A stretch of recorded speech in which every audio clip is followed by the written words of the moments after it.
हाँ जी, इस वीडियो में हम क्या पढ़ने वाले हैं? इस वीडियो में हम पढ़ने वाले हैं क्या? सवाल न्यूमेरिकल्स, जिससे डर लगता है बच्चों को फिजिक्स में, वही हम इस वीडियो में करने वाले हैं। ठीक है, ये वीडियो शुरू करने से पहले पिछली कुछ यादें जो हमने बातचीत करी थी, किसके बारे में? चार्ज के बारे में जो हमने बातचीत करी वो याद दिला देता हूँ। तो चार्ज क्या होती थी? मैटर की एक इंट्रिंसिक प्रॉपर्टी होती थी जिसकी वजह से वो इलेक्ट्रिक और मैग्नेटिक इफेक्ट को क्रिएट कर सकता था या उसको एक्सपीरियंस भी कर सकता था। ठीक है, उसके बाद कुछ हमने पढ़ा कि चार्ज दो टाइप के होते हैं, एक पॉजिटिव एक नेगेटिव, है ना जी। उसके बाद कुछ प्रॉपर्टीज पढ़ी कि चार्ज स्केलर क्वांटिटी है, एल्जेब्रिकली ऐड करा जा सकता है, और क्या क्या पढ़ा था बताओ?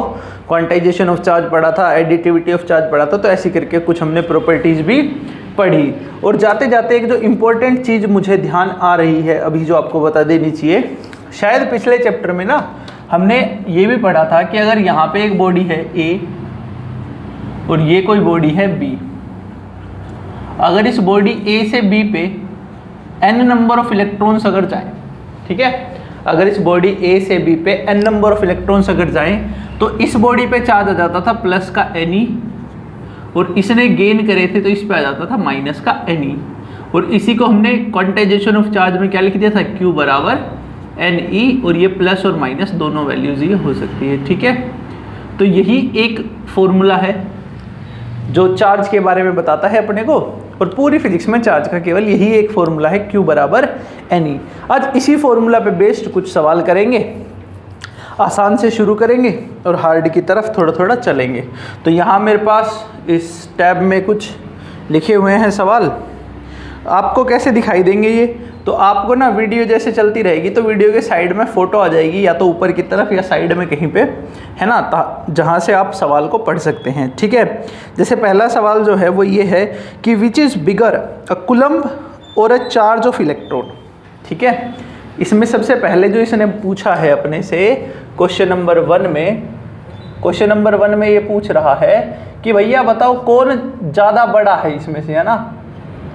ये कह रहा है कि एक कूलम्ब ज़्यादा बड़ा है या एक इलेक्ट्रॉन का चार्ज।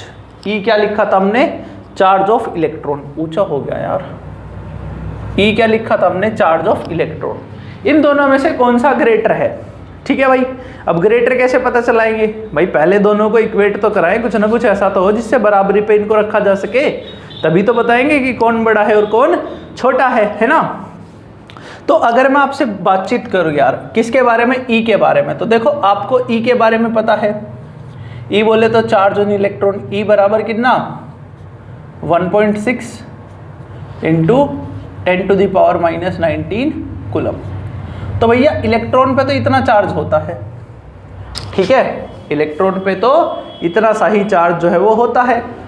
अब एक कूलम में टोटल कितना चार्ज होएगा अगर हमें ये पता चल जाए तो तब शायद कंपैरिजन करना अपने लिए आसान हो पाए। अच्छा, इसी सवाल में जैसा कि आप साइड में पढ़ भी पा रहे होंगे, इसमें इसने ये भी पूछा है, अपने से मैं साइड हट जाता हूँ ताकि सवाल पूरी स्क्रीन पर शायद आ सके। How many electrons electronic charges form 1 coulomb of charge. How many electronic charges, ये जो मैंने ई की वैल्यू रखी है ना, इसी को ही क्या बोलते हैं? Electronic charges. तो कितने इलेक्ट्रॉनिक चार्जेस से एक कूलम्ब जो है वो बनेगा, ये अपने से पूछना चाह रहा है। तो भैया देखो, Q की वैल्यू 1 कूलम्ब, N की वैल्यू पूछना चाह रहा है, और E की वैल्यू हमारे पास है ही ऑलरेडी, कितनी? 1.6 इंटू 10⁻⁻19 कूलम्ब। ठीक है भाई। अच्छा, अब कैसे बताए? तो भैया देखो, फॉर्मूला एक ही है, Q बराबर Ne, और मुझे अगर यहाँ से N निकालना है तो N बराबर आ जाएगा कितना? Q divided by E। N बराबर आ जाएगा Q डिवाइडेड बाय E। ठीक, अब वैल्यूज पुट करनी है बस। देखो, Q की वैल्यू कितनी? 1, E की वैल्यू कितनी? 1.6 इंटू 10⁻⁻19। कैसे कैलकुलेशन करें भाई? तो देखो, माइनस का 19 ऊपर जाएगा तो ये बन जाएगा प्लस का 19, और 1.6 बचपन में सीखा था ना हमने, 1.6 को क्या लिख सकते थे हम? 16/10। 10, और अगर कोई भी चीज़ फ्रैक्शन के में हो, जैसे ये ना यहाँ पे 1/16/10, तो ये 10 कहाँ चला जाएगा, ऊपर, है ना भाई। तो यहाँ पे 10 और आ गया 1.6 वाला, और अपॉन में 16। अब इसको कैलकुलेट कर लो, ये 5 से कैंसिल हो जाएगा और ये 8 से, तो ये कितना आ गया 5/8 इंटू 10⁻19। सोल्व करोगे तो ये कुछ ऐसा आएगा 0.625 इंटू 10⁻19। और अगर ये इसको 1 0 उधारी दे दे, उधारी मतलब इसको 10 का कैरी दे दे, तो ये 10 से मल्टीप्लाई हो जाएगा, यानी क्या बन जाएगा 6.25, और ये इसमें से 10 वाली एक पावर कम हो जाएगी, ये हो जाएगा 18। तो n की वैल्यू कितनी आई भाई,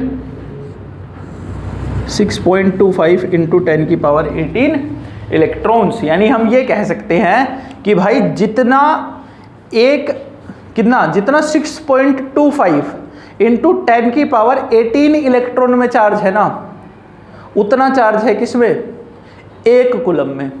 तो अब आप समझ गए होंगे विच इज बिगर, तो हम कहेंगे भैया 1 coulomb is much bigger than charge of electron. कितना ज़्यादा, 6.25 इंटू 10⁻18 इलेक्ट्रॉन आप लगाओगे तब आपको कितना मिलेगा, 1 कूलम जो है वो चार्ज मिलेगा। ठीक है जी, तो मैं यहाँ पे लिख भी देता हूँ, 1 कूलम बराबर कितना, 6.25 इंटू 10⁻18 इलेक्ट्रॉन।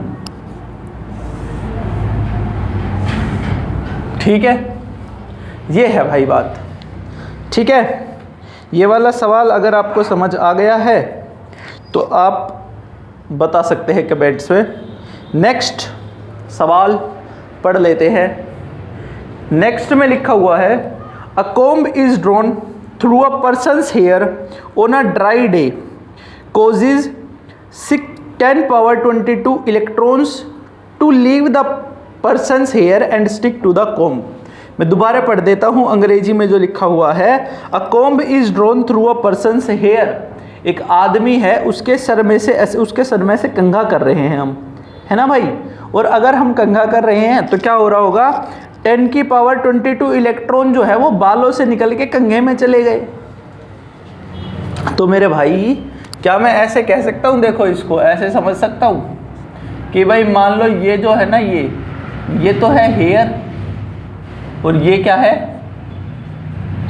कॉम्ब, है ना। और यहाँ से यहाँ निकल के चले गए कितने इलेक्ट्रॉन, 10⁻22 इलेक्ट्रॉन्स यहाँ से उधर चले गए, हैं भाई। तो ये कह रहा है calculate the charge carried bye comb. अब देखो पहली बात तो यहाँ पे क्या कि यार अगर 1 इलेक्ट्रॉन जाता तो कितना चार्ज आता, 10⁻22, और हेयर में से निकल के गए हैं, यानी मैं क्या कह सकता हूँ, हेयर ने इलेक्ट्रॉन्स लूज करे हैं। और अगर लूज करे हैं तो इस पे प्लस का चार्ज आएगा कितना, 10⁻22 इलेक्ट्रॉन के जितना, है भाई।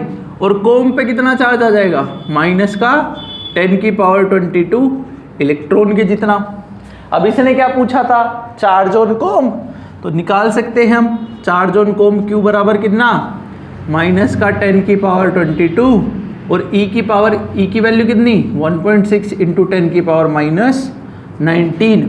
ठीक है जी, बस अब तो कैलकुलेट करना है। अब देखो यार मैं ये मान के चलता हूँ कि कुछ ऐसे बच्चे भी वीडियो देख रहे होंगे जिनको बेचारों को बहुत ज़्यादा मैथ जो है वो नहीं आता होगा, ठीक है। हालांकि उम्मीद ऐसी रखी जाती है कि आपको कुछ कुछ चीज़ें मैथ के बारे में पता हो, है ना। पर मैं आपसे ये वाली उम्मीद भी नहीं रखता हूँ, मान लो, और मैं आपको बोलता हूँ कि आपको ये भी नहीं पता कि इन दोनों को कैसे हमें सोल्व करना है, ठीक है।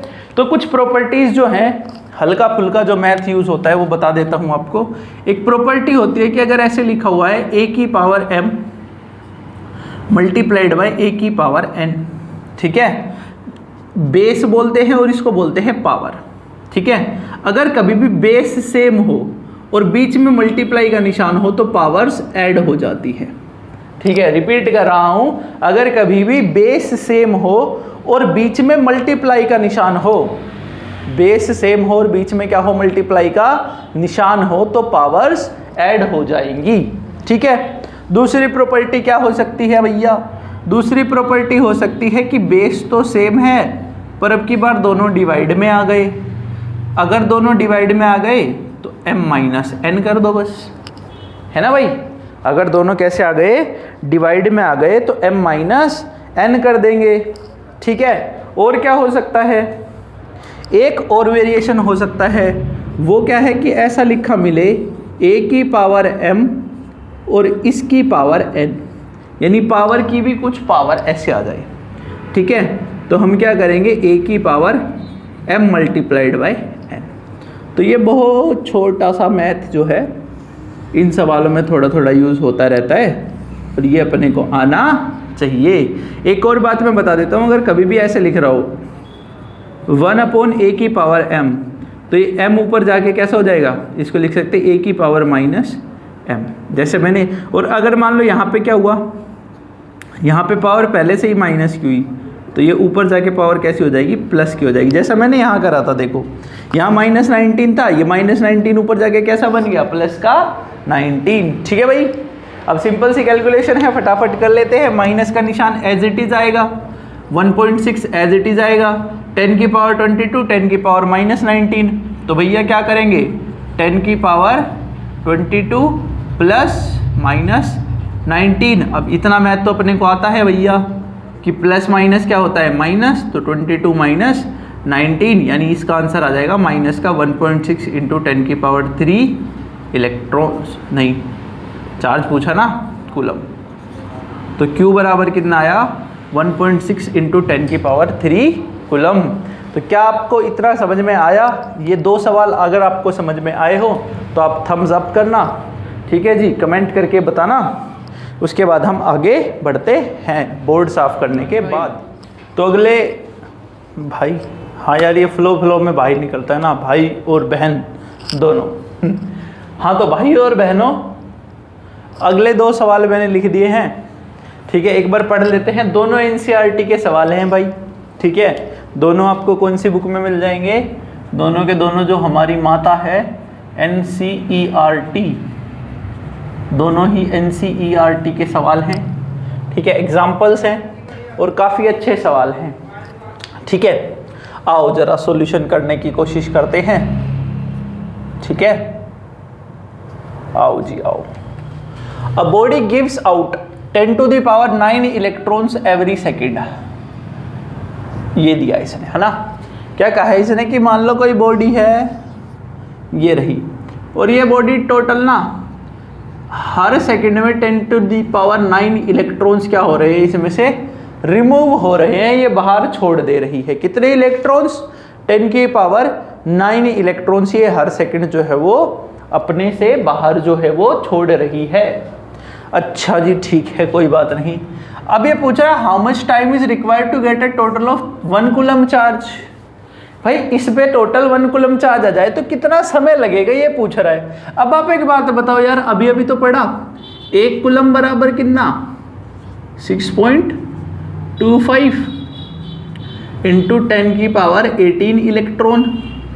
इतने इलेक्ट्रॉन छोड़ने पड़ेंगे भाई, तब 1 कूलम चार्ज आएगा। अब आप एक बात बताओ कि भाई एक वो पढ़ते थे ना बचपन में, unitary method, 10 to the power electrons are removed, ठीक है, कितने समय में, 1 सेकंड में भाई, ठीक है। ऐसा लिखिए कि time taken to remove 10 to the power 9 electrons बराबर 1 सेकेंड, ठीक है। उसके बाद time taken to remove 1 electron, ये कितना हो जाएगा, 1/10 की पावर 9, ठीक है। अब अगर कोई मेरे से ये पूछे भाई कि 6.25 इंटू 10 की पावर 18 इलेक्ट्रॉन मेरे को रिमूव करने हैं, तो भाई कितना समय लगेगा। मैं कहूँगा यार देख, एक में तो इतने सेकंड लग रहे हैं, तो भाई इतने में कितने, तो मैं कहूँगा यार 1/10/9 लिख ले और इसको मल्टीप्लाई करा दे बस 6.25 इंटू 10 की पावर 18 से, फिर देख जिंदगी के मजे, है ना। तो भैया बस इतना सा ये सवाल है, ठीक है। अब देखो 6.25 एज इट इज आ जाएगा, ठीक है। अब देखो अपॉन 10 की पावर 18 अपॉन 10 की पावर 9, ये ऐसा लिखा है 10 की पावर 18 अपॉन 10 की पावर 9। मैंने आपको पढ़ाया अभी बेस सेम, तो पावर्स क्या हो जाती है, माइनस हो जाती है, यानी 18 माइनस 9, यानी यहाँ पे बच जाएगा 10 पावर 9, और ये समय आ गया सेकंड में। ठीक है, ये समय किस में आ गया, सेकंड में। तो इतने सेकंड का समय लगेगा कितने, 1 कूलम चार्ज इस बॉडी को देने के लिए। और इसको अगर आप कैलकुलेट करोगे, अब एनसीईआरटी में तो कुछ और आंसर है, तो देखो भाई 1 सेकंड गलत बता दिया ना, हाँ 60 सेकंड बराबर कितना, 1 मिनट, और 60 मिनट बराबर कितना, 1 आवर, और हाँ ठीक है मिनट हो गया, आवर। और उसके बाद हम ये कह सकते हैं भैया 24 आवर मतलब कितना, 1 दिन। ठीक है, और भैया 365.25 अगर मैं डेज कर दूंगा तो ये डाटा मेरे पास आ जाता है 1 ईयर का। तो जो एनसीईआरटी ने करा है ना, ये वैल्यू बहुत बड़ी है भाई, उसने इसको क्या करा है, थोड़ा सा शॉर्ट में निपटाने की कोशिश करी। देखो 6.25 इंटू 10 की पावर 9, मैंने कहा यार ये तो सेकंड में, एक काम करो इसको मिनट में कन्वर्ट करो। भाई 1 मिनट में 60 सेकंड, या 60 सेकंड में 1 मिनट, तो 1 सेकंड में कितनी, 1/60, यानी अपोन में आ जाएगा 60। फिर भैया अब आप क्या करोगे, मिनट पे आ गए, अब मिनट से आवर पे आओगे, फिर से 60 डिवाइड करोगे, फिर जब आप डे पे आओगे तो 24 से, और उसके बाद 365.25, और ये जब सब कुछ आप कैलकुलेशन कर लोगे तो ये वैल्यू लगभग 198 साल आएगी। अगर आप यहाँ तक निकाल के भी छोड़ देते हैं तो भी कोई बात नहीं है। ठीक है जी, ध्यान रह जाएगा इतना। ठीक चलो नेक्स्ट सवाल पढ़ते हैं। अब ये वाला समझ में आ गया तो बता दो भाई एक बार कमेंट बाजी करके, जल्दी जल्दी वेट कर रहा हूं मैं आपके कमेंट करने का, जल्दी से कीजिए कमेंट। ओके आगे बढ़ते हैं। इस सवाल को अप्रोच करने से पहले एक केमिस्ट्री में ना एक चीज होती है भैया, देखो हमें तो केमिस्ट्री बहुत ज़्यादा तो आती है नहीं, पर है ना छोटी सी एक चीज आती है जिसको हम बोलते हैं मोल कॉन्सेप्ट। ठीक है, शायद ये 9th में भी पढ़ा दिया जाता है ना। मोल कॉन्सेप्ट क्या कहता है कि भैया given mass upon molar mass is equal to total number of electrons divided by Avogadro number. आपको बस इतना ही याद रखना है, बस मोल कॉन्सेप्ट अपने को इतना ही आना चाहिए। ठीक है, m क्या है यहाँ पे, m है गिवन मास, m क्या है गिवन मास।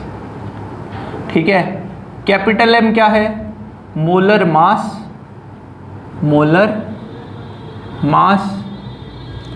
कैपिटल N क्या है, टोटल नंबर ऑफ पार्टिकल्स कह सकते हैं, उसमें एटम भी आ जाएंगे, है ना, पार्टिकल्स।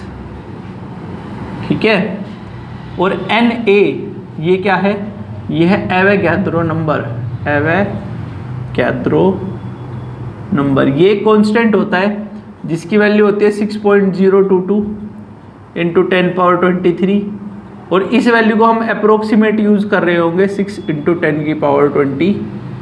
ठीक है भैया, ये थोड़ा सा केमिस्ट्री है इस सवाल की। इतना अगर आप जान गए तो अब आगे बढ़ जाते हैं थोड़ा, है ना। अब भाई इसने पूछा कि कितना पॉजिटिव या नेगेटिव चार्ज है एक कप ऑफ वाटर में। पहली बात तो ये कि कप ऑफ वाटर न्यूट्रल है ना भाई। कप ऑफ वाटर पे ना तो कोई पॉजिटिव चार्ज है ना तो कोई नेगेटिव चार्ज है, तो कप ऑफ वाटर तो है न्यूट्रल। और अगर न्यूट्रल है तो इसका मतलब पॉजिटिव चार्ज बराबर नेगेटिव चार्ज। ठीक, पॉजिटिव चार्ज बराबर नेगेटिव चार्ज, ये बात अपने को समझ आ जानी चाहिए। ठीक है भैया, आगे बढ़े आगे बढ़े आगे बढ़े। अब इसके बाद कहा कप ऑफ वाटर है जी, तो कप ऑफ वाटर कितना, भाई कप अलग अलग साइज के हो सकते हैं। देखो इतना सा भी कप हो सकता है ना, चाय वाला, ये एक और उधर भी रखा है मेरे पास, एक और गिलास भी है, इतना कप हो सकता है, इतना हो सकता है, इतना हो सकता है, इतने बड़े वाला भी लिया है कोई ना कोई, है ना, ठीक है। तो भैया कप ऑफ वाटर तो कितना भी बड़ा हो सकता है, तो हमने क्या करा, एक स्टैंडर्ड साइज मान लिया कि भैया एक कप ऑफ वाटर जब हम कह रहे हैं ना, एक कप ऑफ वाटर यानी H2O, हमने कहा कि हम इसको 250 ग्राम का मान रहे हैं। कितने का मान रहे, 250 ग्राम का। कोई ना कोई तो स्टैंडर्ड बनाना पड़ेगा ना यार, ऐसी थोड़ी कुछ भी वैल्यू यूज करे जाएंगे, है ना। तो एक कप ऑफ वाटर मान लिया हमने, कितना, 250 ग्राम का हमने मान लिया, ठीक है। अच्छा क्या करे भाई, आगे बताओ, अब आगे बताओ। तो मैंने कहा देख फॉर्मूला क्या था, given mass upon molar mass बराबर total number of particles upon Avogadro number. अपने को चाहिए चार्ज। चार्ज कब आएगा, जब मुझे ये पता चल जाए कि इस 250 ग्राम वाटर में कितने इलेक्ट्रॉन्स हैं। Q बराबर Ne, N की वैल्यू चाहिए, ठीक है। अब अगर आप वाटर को देखो, अगर आप किसको देखो, वाटर को, तो भैया वाटर में क्या है, वाटर में 2 हाइड्रोजन है और एक ऑक्सीजन है, ठीक है। हाइड्रोजन का एटॉमिक नंबर यानी Z बराबर होता है 1 और ऑक्सीजन का होता है 8, ठीक है। 2 हाइड्रोजन है तो इसका मतलब 2 इलेक्ट्रॉन तो इसके और 8 है तो भैया 8 इलेक्ट्रॉन इसके, ठीक है। यानी अगर मेरे पास एक एटम है वाटर का तो उसमें 10 इलेक्ट्रॉन है। अगर ये पता चल जाए कितने टोटल नंबर ऑफ एटम आएंगे तो अपन कैलकुलेशन कर सकते हैं भाई, ठीक है। थोड़ा सा संयम रखना पड़ेगा इस सवाल में, और इस टाइप के काफ़ी सवाल आपको देखने को भी मिल सकते हैं, ठीक है ना। अभी इस वीडियो के बाद तुरंत बाद इस डिस्क्रिप्शन में एक व्हाट्सएप चैनल और टेलीग्राम चैनल का लिंक होगा, है ना। कोशिश ज़्यादा करेंगे व्हाट्सएप चैनल पे डालने की, है ना। तो जो व्हाट्सएप का चैनल रहेगा उस पर हम क्या करेंगे, उस पर इसी चैप्टर की प्रॉब्लम फॉर प्रैक्टिस अपन डाल देंगे, मतलब इसी टॉपिक से रिलेटेड। उसमें कुछ सवाल होंगे वो आप करके देखना, जो नहीं होगा वो कमेंट करना, फिर उसको अगली वीडियो में सोल्यूशन आपको कराएंगे। तो एक बार आप मुझे बस ये कमेंट करके बताओ यहाँ तक का आपको समझ आया कि नहीं आया। आगे बढ़ते हैं भाई इस सवाल में। तो कुल मिला के अप्रोच अब सिंपल सी है, Q बराबर Ni केवल एक ही फॉर्मूला है, पर यहाँ समस्या क्या आ रही थी, अपने को N नहीं पता था, कुछ मास वास दे रखा था। तो जब भी ऐसा मास वास वाला सवाल आएगा तो अपन कौन सा मोल कॉन्सेप्ट लगाएंगे, ठीक है भाई। अच्छा देखो जी, एक कप ऑफ वाटर मतलब 250 ग्राम। तो अगर मैं यहाँ से क्या निकालूँ, number of atoms capital N की वैल्यू निकाल लूँ, ठीक है, तो शायद बात बने। तो यहाँ से कैपिटल N अगर मुझे निकालना है तो मुझे को करना है small m upon capital M multiplied by Na। Small m अपने को दिया है 250 और वाटर का मोलिकुलर मास कितना होता है, यहाँ से अगर आप मोलिकुलर मास निकालो तो हाइड्रोजन का हो जाएगा 2 और ऑक्सीजन का हो जाएगा कितना 16, 18 यूनिट का होएगा, ठीक है। तो 250 upon 18 multiplied by Avogadro number कितना था 6 × 10⁻23, ये कैंसिल हो जाएगा कितने पे 3 पे, तो ये आ जाएगा 25/3 इंटू 0 को इसके साथ एडजस्ट कराओ 24 एटम्स, ठीक है भाई। इतने एटम हो गए। अब एक एटम में कितने इलेक्ट्रॉन थे, 10 थे ना। एक एटम बराबर कितना 10 इलेक्ट्रॉन, तो भाई मेरे 25/3 इंटू 10⁻24 इलेक्ट्रॉन बराबर कितना, तो आ जाएगा 10 × 25/3 इंटू 10⁻24 और सोल्व करोगे तो आ जाएगा 25/3 इंटू 10⁻24 और 1 कितना हो जाएगा 10⁻25 इलेक्ट्रॉन्स, ठीक है। यहाँ तक की आ गई बात समझ। अब मुझे निकालना है चार्ज। तो Q बराबर क्या फॉर्मूला है, Ne। N की वैल्यू है मेरे पास 25/3 इंटू 10⁻25 और E की वैल्यू यार देखो वैसे होती है 1.6 इंटू 10⁻19, पर यहाँ से 1.6 इंटू 10⁻19, इसका मतलब क्या है, ये वैल्यू कितनी है 0.000000 ऐसे करके 18 जीरो लिखो और उसके बाद लिख दो 16, ठीक है। इतनी छोटी ये वैल्यू है। अब इतनी छोटी वैल्यू है तो उसमें 0.60 मतलब वो 18 जीरो के बाद 16 आ रहा है 15 आ रहा है, उस बात से कोई ज़्यादा फर्क पड़ेगा नहीं। तो मैं यार इसको ये वाली वैल्यू यूज़ कर लेता हूँ 1.5, इंटू 10 की पावर -19। ये मेरे लिए थोड़ा सा ज़्यादा आसान है, क्योंकि देखो अब यहाँ से ये कट जाएगा कितने पे, 0.5 पे, है ना भाई। और 25 और 5 कितना हो जाएगा, 125 यानी 12.5 इंटू 10 की पावर 25 और माइनस का 19, तो ये कितना आ जाएगा 10 की पावर 6 कूलम। तो भैया 1 कप पानी में इतना चार्ज होता है, ठीक है, 1 कप पानी में इतना चार्ज होता है। आंसर हम अगर मैच करें तो 1.33 इंटू 10 की पावर 7। हाँ आ भी रहा है, देखो अगर इसको 1.25 10 से मल्टीप्लाई कराए और 10 से डिवाइड, तो अप्रोक्स आंसर वही आया। ठीक है भाई, तो 4 सवाल मैंने आपको कराए, ऐसे ही सवाल आपको और मिलेंगे, ठीक है। व्हाट्सएप चैनल का लिंक जो है वो डिस्क्रिप्शन में मिलेगा, वहाँ से जाओ, चेक करो, क्वेश्चंस को ट्राई करो। जो नहीं होएगा वो आप बताना कि ये वाला नहीं हुआ जी, उसकी हम फिर वीडियो बना के डाल देंगे, ठीक है। तब तक के लिए जय श्री राम, ध्यान रखे, पढ़ते रहे। जय तू भारतम, जय श्री राम।